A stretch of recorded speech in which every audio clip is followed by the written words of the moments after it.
And this was the first time Lieutenant General Carter had ever had barbecue. And so I remember just watching Colonel Riley take him through the line. He's like, yeah, you need some of that brisket. Oh, yeah, you need the hush puppies. You need the green beans, everything, and just loading him up with all of this food. And I got to sit across from the two of them and just listen to them talk about their careers in the Marine Corps and just talk about how much food was on Lieutenant General Carter's plate. And he had no idea how he was going to eat all of that. But it was just such a fun memory to see our facilitators really enjoying themselves and getting to bring new experiences, even to really high-ranking officials, was awesome.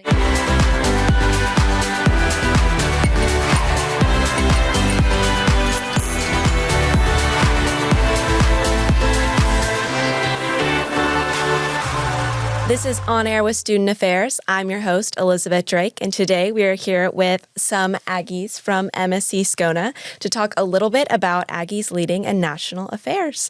And so to start us off, do you guys want to tell us a little bit about yourselves and why you chose to come to A&M? Yeah, of course. My name's Caroline McCall. I am the Student Conference on National Affairs SCONA Chair this year. It is our 71st year, so we're super excited to go into conference in about 2 weeks.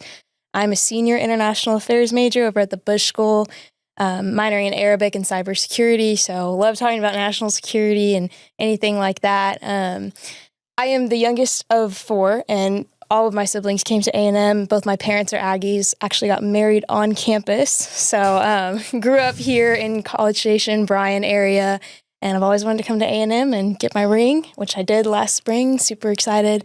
But yeah, that's me. Congratulations. That's exciting. What about you guys? I'm Jade Williams. I'm getting my master's at the Bush School in International Affairs, National Security and Development. I also got my undergrad here actually in agricultural communications and journalism, and actually got plugged into the national security stuff because of MSC SCONA. So probably wouldn't be pursuing my master's without SCONA. I'm a first-generation Aggie and came here because, my mom always encouraged me to come. She always wanted to come here and dreamed of being an Aggie, and she always instilled those values in me growing up. And because of a Terry Scholarship, I was blessed enough to be able to attend. So super blessed to have been able to chase opportunities like being so involved and being vice chair of communications. So, yeah.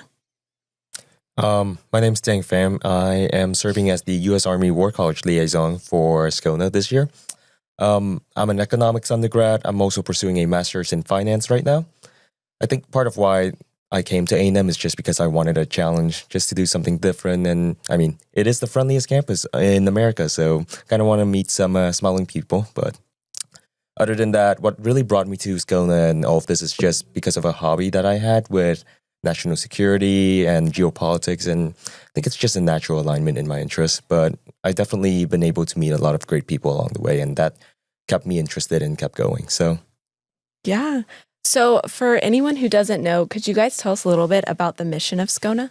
Yeah, so SCONA is the Student Conference on National Affairs. We're based in the MSC, one of the oldest committees in the MSC, actually. So we've been around for a long time, coming up on year 71 this year. So our mission is to inspire dialogue, policy making, and problem solving on the issues that America is facing today. So we bring delegates from around the nation for our annual conference, and we do an international strategic crisis negotiation exercise, which Dan can tell you a little bit about. And then we go into our conference, which is a policy paper and presentation competition. And so delegates spend about 3 days on roundtables with a subject matter expert. Could be a retired ambassador, a retired general, or a practitioner at a school, or somebody that's been in the intelligence community or an industry. And they craft this policy paper over those 3 days and do the research and actually come up with a solution. And so Dan can tell you a little bit about the ISNE. Yeah. So right before our main conference with the policy discussion, what we do with the U.S. Army War College is host an international strategic crisis negotiation exercise. And that is a 2-day-long exercise where we basically gather delegates and have them work as country teams in order to negotiate through some kind of crisis situation, whether it's, India, Kashmir, or in the Arctic, or with the conflicts in South Africa. Any of those situations are determined as crisis zones by the U.S. Army, and we essentially put our delegates into a situation where they essentially need to negotiate their way out of it to develop how to work together, a framework to move forward. And I think that it's something that is super beneficial to allow delegates that are attending to be able to participate in. We're actually the only undergrad institution in America that's able to host this exercise. So, I mean, we're incredibly grateful that the U.S. Army War College has been working with us for almost 17 years now. Yeah, and I think the other thing to note, and probably something that most people know us for, are keynotes. So we usually bring 3 to 4 incredible, high-ranking keynote speakers to SCONA every year. Last year, we hosted the chairman of the Joint Chiefs of Staff, General Brown, which was incredible. We went into Rudder Auditorium, got to have the entire Corps of Cadets there, and then he did a passing review with our Corps. And so we work very closely with the Corps on a lot of military officers coming in for SCONA. This year, our biggest keynote is going to be Secretary Robert Gates, which is a well-known name across campus. He is the former Secretary of Defense, served under both President George W. Bush and President Barack Obama. One of the only Secretary of Defenses, probably the only one, that has ever served 2 different parties consecutively. And so he was called up during the Iraq War, left his post from president of Texas A&M, which was one of his favorite jobs he's ever had, and he said that in his book Duty, and left Aggieland and went and took the duty and the burden of being the Secretary of Defense while America was at war. And so he's going to be coming for SCONA 71 this year. Wow, that's awesome. People are excited. So obviously you guys are looking forward to your upcoming conference you've been sharing with us about, and it's one of the largest student-run conferences of its kind. What are some of the topics you guys are hoping to cover during the conference? Yeah, so the topics we currently are planning to cover kind of relates around this, the changing world order that we're currently observing, and essentially what the United States is doing in terms of adapting to that change and leading from the front. So right now we're looking at establishing frameworks in 4 key areas: diplomatic, information, military, and economics. And so with those 4 areas, there are specific topics that we believe highlight certain key areas that the United States can really focus on. I think one of the topics that I guess I have a personal interest in is a roundtable on Venezuela and the cartels.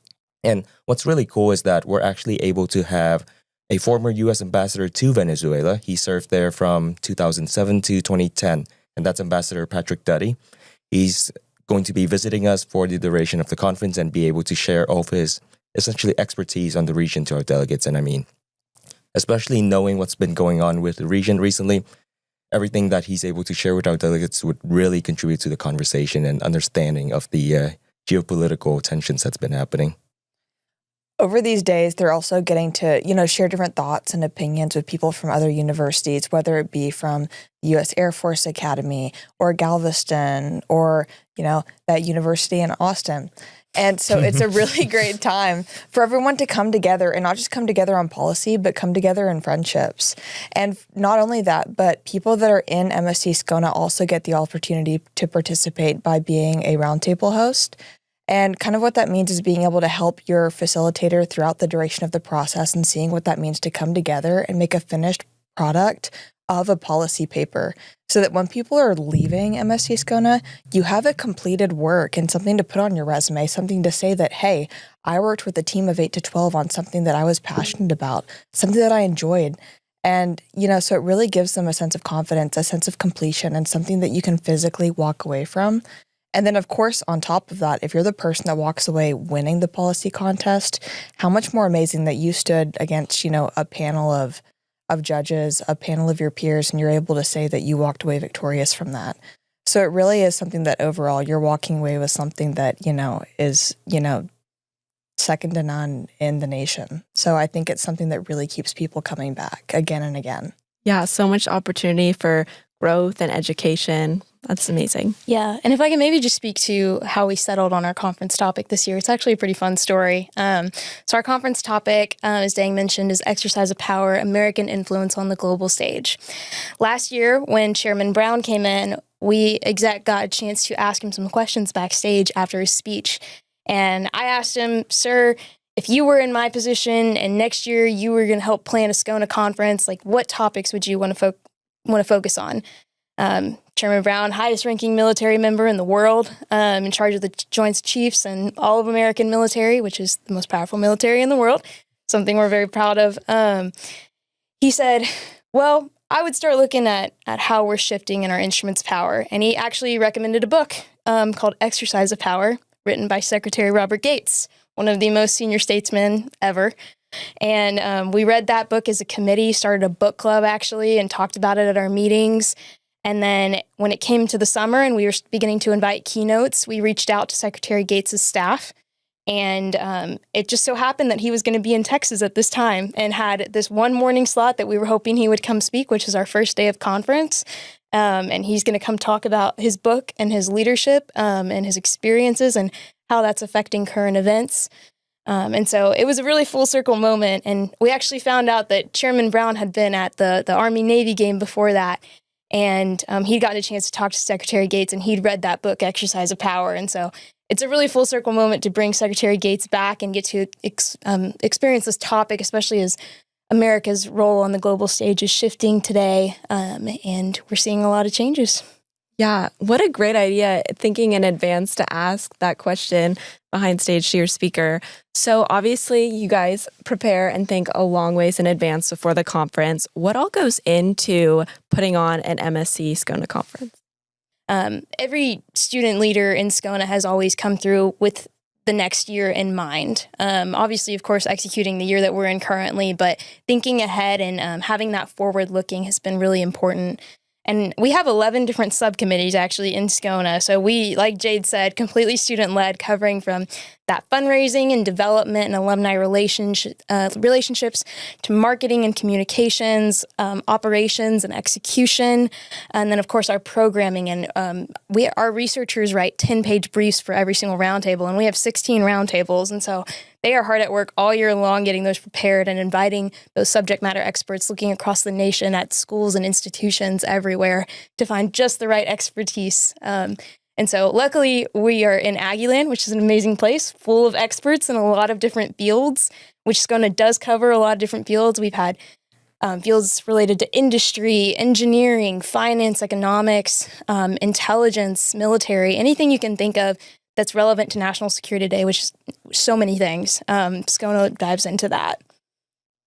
Well, like you said, such a great opportunity right here in Aggieland. If students want to participate in the conference, how do they go about that?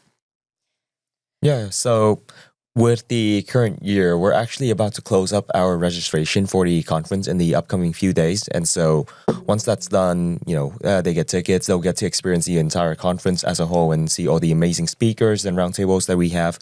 But normally on a year-to-year basis, we start opening up our registration around the end of the fall semester. And as we go on, we kind of encourage people from, not just the Bush School, but from every other college within A&M and even beyond A&M to basically come in, experience, and just understand what all of this is about. Because ultimately, our main goal is to encourage that exchange of information, the exchange of ideas and thoughts. So that's something that we really want to push forward during that registration process, essentially. Yeah. And I'm sure that Jade and Caroline can expand on that too. So yeah, and even after registration, if you want to attend those keynotes, those are open to the public, and we post those times on our social media page at MSC SCONA, and you can take a look there. Secretary Gates is going to be a pre-registered event, but for the other keynotes we have, they are open to the public, and you just show up. So keep an eye on our social media pages for those times and the details on each of those keynotes. If you're looking to be part of the committee, I'd love for Jade to kind of expand a little bit about how you get to be a part of the MSC SCONA committee and be a part of that execution and planning. Absolutely. So the committee is definitely one of the most rewarding things that you could ever do. So it's going to start in August where you're going to start seeing us, bannering and tabling usually around the MSC where you can come talk to members, see kind of what it's about. And of course, like Dang touched on, you don't have to be that international affairs Bush School kid to join. I mean, I know when I joined, I was an agriculture major. So definitely don't feel limited just because of your major or think that it's cut off to you because of that. Because I know that we have a roundtable for you. We have a group for you. We have a person for you that's related and wants to help you get connected from where you are. And that would probably be the most important thing I want to get across. Second of all, after that is come to one of our events. Come see us. Come talk to us. Get plugged in. And then from that point, then we're going to have a really short, really simple application. Just wanting to get to know you and what you're passionate about. Once again, I think my year, I wrote about grain And that's not a joke. I think I wrote about a grain crisis and how I thought that, farming, of course, I thought food security was equivalent to national security. And I don't think anyone else in my interview knew what I was talking about. They just knew that I was passionate about national security and how that pertained to agriculture. And so never think that your passion is too niche for SCONA or not related enough. So again, you're going to do a application and an interview, and then you're going to come join a fantastic community, a fantastic committee. We're going to get you plugged into somewhere, like we talked about, 11 different committees to choose from, something that matches you and is going to accelerate your resume and really make you stand out for your future job, your future career, your future internship that you're trying to get plugged into. Yeah, absolutely. I completely agree with that. That's fantastic. I know we were talking about how to get involved with MSC SCONA, and I know that you mentioned you actually got involved when you were an agriculture major. Mm-hmm. So how did each of you guys find out or get involved in SCONA? Yeah, I was a delegate my freshman year, and so I've only been a part of the committee for about 3 years. But I got plugged in through the Bush School. They advertised SCONA pretty well. And so went and attended the conference and absolutely loved it, and knew I wanted to be a part of that committee. And, after my freshman year, I didn't really feel like I'd found my people. But when I joined SCONA, I just knew, even though there's so many different personalities and so many different interests, we were all super passionate about public service, about national security. And it's a good mix of professional and fun. And so you're going to find, you'll find your group in SCONA. There's so many different people. And so that's kind of how I got plugged in. Well, one, definitely following on the fun. I mean, we just all get together after SCONA so often, and I think we really just have such a great community. And I think whenever you think of like a professional org, you're thinking like, okay, this is going to be really boring. But SCONA definitely brings the fun. We definitely bring the good vibes, and we all mesh really, really well. And we all have really good friend groups that all just get along so well. For me, it was actually really funny because I had two really good friends, one named Dom that went to the Bush School, and one named Shelby Lepley that was an ag major. And Dom was always trying to get me to join, but I was like, okay, well, you're a Bushy. And I'm not. So that's probably not my thing. But then when my friend Shelby was like, no, I do it too, and I'm an ag major, Jade, this is going to change your life. Go get plugged in, join SCONA, just do it. Just try it. And I look up to both of them so much. They're older than me. They're way cooler than me. They do all the things that I aspire to do someday. So I was like, okay, this seems to be a trend. Cool, successful, awesome Aggies, join SCONA. So then I was like, okay, guys, you've convinced me. And so I jumped in. I filled out the app. I was terrified I wasn't going to get in. And when I did, I was like, oh my gosh, I'm going to be cool like Dom and Shelby. And I've been trying to live up to their legacy ever since. And I think I'm doing a pretty good job. So that's awesome. Well, they're going to be excited when they see you on Air with Student Affairs. The best, the one and only. How did you find out about SCONA? Yeah, so back then I was just a new freshman at A&M in the Corps of Cadets, and one of the juniors in my unit at the time, which is Carter Simmons, he introduced me to this organization named MSC SCONA, and frankly, at that point, I was still kind of scared of my upperclassmen, so I wasn't really sure what I'm getting into, but I'm glad that I made the jump. And ultimately, I did the research myself, and I kind of looked into what it's all about. And I frankly think that it's something that really suited me and wanted to really kind of involve myself in it. And I mean, it's one of the best decisions I ever made in my time here in college. I made great friends, I met great people, and it's extremely rewarding. And frankly, for the rest of the Corps, I think it's good to get off the quad too, meet some new people, meet people that have a different perspective than you, a different way of thinking, and being able to kind of always have that exchange of thought and be willing to learn. And I mean, every year I've been here have been super, super rewarding. And I think I'm approaching my 4 years mark now, being on committee. So definitely not regretting any second of it. Yeah, and I really just want to highlight again, the diversity of students you see in SCONA and what we're involved in, not just, in academics, but also off campus. There's people in sororities, people in the Corps, obviously. You've got people that are involved in flows or slows, all different kinds of student organizations and all different colleges. And so even though we're all so different, we get along so well. And I've just made some of our best friends in the committee. Yeah, absolutely. So obviously you guys all think so highly of SCONA and your experience. I know we touched a little bit at the beginning that other colleges and universities actually think also so highly of the conference that you guys put on. So what does that look like with different universities coming out just to make y'all's conference? Yeah, it's super exciting. We've got a couple senior military colleges coming in this year, VNMI, West Point, hopefully, the U.S. Air Force Academy as well, people from Pepperdine, Baylor, all over Texas, all different system schools, and then a ton of Aggies from College Station who are super interested. So it's incredible to be able to bring them in, and our director of delegates, Aiden, is working very hard on getting all the logistics figured out. So usually that involves getting hotel block and trying to figure out how we can get them to campus each day and make that affordable for them. We offer sponsorships for different schools. And we can usually get other schools to sponsor their students to come down to Texas A&M, which is amazing that other schools are willing to do that and pay for that because it's such an amazing and enriching experience. And it's really hands-on learning that you really can't find anywhere else. Yeah, absolutely. Yeah, and I think that we generally like to think that at the conference and with everyone concentrated here, we probably have one of the highest concentration of subject matter experts and those kind of people that genuinely have this thought and be able to really expand on the things that is happening in our world. And so being able to have all these delegates coming in and explore those ideas and talk to each other essentially, I think would create an immense benefit, not just to A&M, not just to Texas, but to the United States and even our world.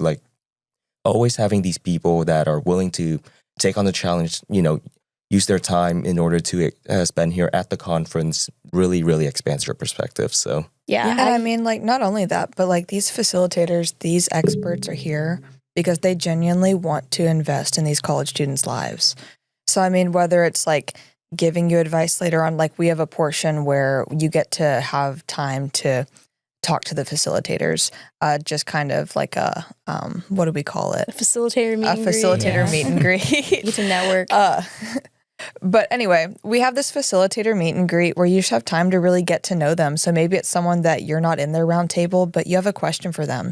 So whether it's someone that's been involved and worked with NSA for over 10 years, or a past director of the CIA or FBI, or maybe you want to talk to a top military leader or someone that's been an ambassador, you really have that one-on-one time to pick their brain and see, gosh, is this something I want to do? Or how do I pursue a path like this? Or how do I not make a same mistake that maybe someone else made? And they take genuine interest in wanting to have that conversation with you. And they love that you want to have that conversation with them. And then, hey, maybe you get to connect with them on LinkedIn and continue to have that relationship. And I think that's something so fantastic that you get to come to a university, you get to make those friendships, you get to be involved in this writing contest, you get to hear fantastic speakers take away these leadership lessons. And then on top of that, you're getting to build real, true relationships. I mean, and you get to do it all in Aggieland, which of course I might be biased, but I think that's the cherry on top. Oh, and Aggies are global. It's such a special place. And that national security and public service mindset is just built into the fabric of our university. And with President George H.W. Bush's library here, a man who believed that public service is a noble calling, it's a special place that people really want to come here. And they want to learn about these things here from the people that we have in Aggieland because they know that they're doing it for the right reasons and they have this real practitioner experience that they can learn directly from. And so SCONA is special, but Aggieland on top of that is just so special that we can host it here that has a tradition and a legacy of public service. Yeah.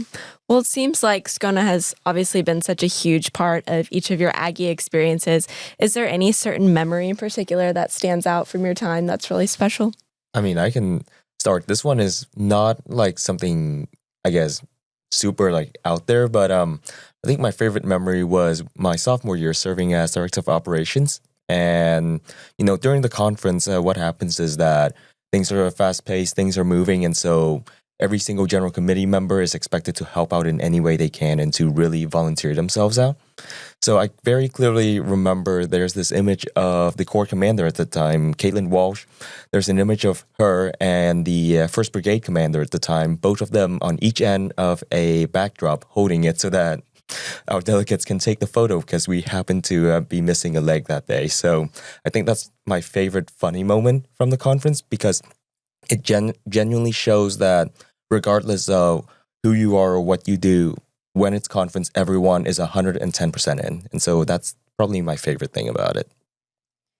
I mean, I think for me, it would be at conference one time. It was one of my first times getting to go to like a donor event. And I got to talk to General Owens. And he just talked to me about, what I did. And I was kind of scared to tell people that I was an ag undergrad because I was scared that they would kind of be like, oh, okay. But then he was like, oh my gosh, I did agriculture too. And my family grew up in ag. And he was like, food security is national security. And I was like, that's what I say. You get it. Yeah, I was like, you get it. Yeah. And so then after that, every time I've seen him at events, we always talk about, we always talk about ag-related things and national security. And it just, made me feel very seen. And it just reminded me that other people, really do have the same, niche cares that I do. And that other people are donating to SCONA. Other people care about SCONA and like see me and think of me when they're donating or think of me when they're coming to these events. And I think it was just really like, wow, like it just made me realize that I want to make sure that I'm giving back someday, that I'm giving back now and making sure that these events really matter and are important and are giving back to other people. Yeah. And then two, it just made me realize how important these relationships are and that relationship building is. And now this is someone that, I don't just see as, someone that I have to say hi and shake their hand at an event, but it's someone that I see as a friend. It's someone that I see as someone I can lean on and rely on. It's someone that I like to send Christmas cards to and check in on and ask, how's your wife? How's her horse? How's your grandkid doing in their FFA events? And it's someone that I've really been able to form a close bond with because of, my involvement in MSC SCONA. And so I'm just super grateful for that memory, but I'll just never forget, I feel like the light came on in my eyes and my head because of that. And so just super great memory for sure. Yeah, absolutely. What about you? Last year, I got to serve as the point of contact for one of our speakers, who's the Commandant of Information for the Marine Corps, Lieutenant General Carter. He actually came in and he's good friends with Colonel Riley over at the Bush School. And Colonel Riley is one of our staple facilitators is what I call him. We have 5 to 7 of them that come back each year and they're all really good friends and they look forward to SCONA and coming back. But Colonel Riley put us in touch with Lieutenant General Carter and he was able to come down for a day. And so on one of the evenings he was here, we took him out to Cooper's Barbecue. And this was the first time Lieutenant General Carter had ever had barbecue. And so I remember just watching Colonel Riley take him through the line. He's like, yeah, you need some of that brisket. Oh, yeah, you need the hush puppies. You need the green beans, everything, and just loading him up with all of this food. And I got to sit across from the two of them and just listen to them talk about their careers in the Marine Corps and just talk about how much food was on Lieutenant General Carter's plate. And he had no idea how he was going to eat all of that. But it was just such a fun memory to see our facilitators really enjoying themselves and getting to bring new experiences, even to really high-ranking officials, was awesome, and getting to be in a more casual setting with them as part of the SCONA committee. And so that was a special memory and just a good time all around and just good vibes. Yeah, I love hearing you guys talk about SCONA. It's clearly had such a huge impact on your college experiences. So what is one way that you think SCONA has shaped your Aggie experience? I really think it's just, one, making some of my best friends in it, but also just increasing my ability to kind of look strategically at things and problem solve. I've learned so many professional skills and I have so many stories from times when things went really right and times when things went really wrong and how we pivoted and learning to be an adaptable and a person that's good on their feet. That can be a hard skill to learn, but SCONA gives you the opportunity to learn and succeed, but also to fail. And I think that failure is going to make me a better professional one day and just a better person and just a calmer person to be able to handle adversity. Yeah. I mean, I'm not sure like this is like the right answer or the professional answer, but it's so easy, even at a big university like A&M, to want to be in your own bubble. So you want to be, you want to stick to your sorority. You want to stick to your flow. You want to stick to your slow. It really is so amazing and has been so refreshing that SCONA is such a diverse group. Yeah. Like, I love that at one point I've gotten to go sit in core seating at a football game because I have friends in SCONA. Like, I love that at some point I've like gone to, a sorority date party because I have friends in a sorority, and that's something I never would have done otherwise.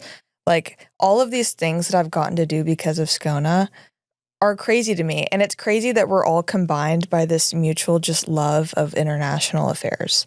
And I love that the other week I took my friend to eat Taco Bell for the first time because we were sitting at a table and he just went, I've never had Taco Bell before. And all of us from all different majors, different parts of campus, just all looked at him and said, we're going to go to Taco Bell right now. Because that's what we do in SCONA. Yeah. And so, I mean, just being able to just understand that we're all Aggies, we all love international affairs, and we all care about each other, and we're combined by our mutual values and our desire for selfless service. I mean, it's just incredible to see, like, on such a large scale. And I mean, it just makes me so excited, and I'm honestly just so grateful to have found somewhere where I have friends that I truly believe are going to last, not just this semester, not just this conference, but beyond this university and beyond my time here in a real and meaningful way. Yeah, no, it's really great to hear the connections and the relationships you've made outside of the conference and prepping for that and all of y'all's events. I think that's really beautiful. I mean, they kind of touch on both points that I wanted to cover. Yeah. So I guess I'll take a slightly different approach here. And I would like to say that the opportunities that SCONA has provided to me has been one of the most biggest point of development here. And when you're a committee member and then as you progress on to become a director, a vice chair, or chair as Caroline is, you get access to so many opportunities, not just through your own networking with the facilitators, with the mentors that come in, but also simply because of the status that SCONA has within other academic institutions. So on a year-to-year basis, we would send people to West Point, we send people to the U.S. Naval Academy, U.S. Air Force Academy, VMI, all of these different institutions that we are able to send our delegates or our committee members to just because we have enjoyed this relationship to them. And so because of that, we don't just bring in knowledge, but we can also export those knowledge and be able to keep that exchange of information flowing. And I mean, being able to participate in that is what I think really grows me as a person. We are in this environment where you're still with some of your Aggies friends, you can still interact with them and all of that, but you're also placed into the middle of these group of people that think differently from you, that live a different way than you are. And so you're able to really understand how they view the world and how their school view the world and how they're being trained up or learning a different way than you are. And I mean, it's just incredible that we're able to have these kind of things to do thanks to just being a part of the organization itself. Yeah, that's a great point, actually. The listening is probably an amazing skill that comes from SCONA and hearing those different perspectives. I definitely feel personally that a lot of the issues in the world would be resolved if we could just listen to one another. And so our delegates and committee members being able to learn that skill of active listening and problem solving with different perspectives, it's really special about SCONA. So I would like to thank the leaders from MSC SCONA for coming out today to talk to us a little bit about what they do. Thanks and gig 'em.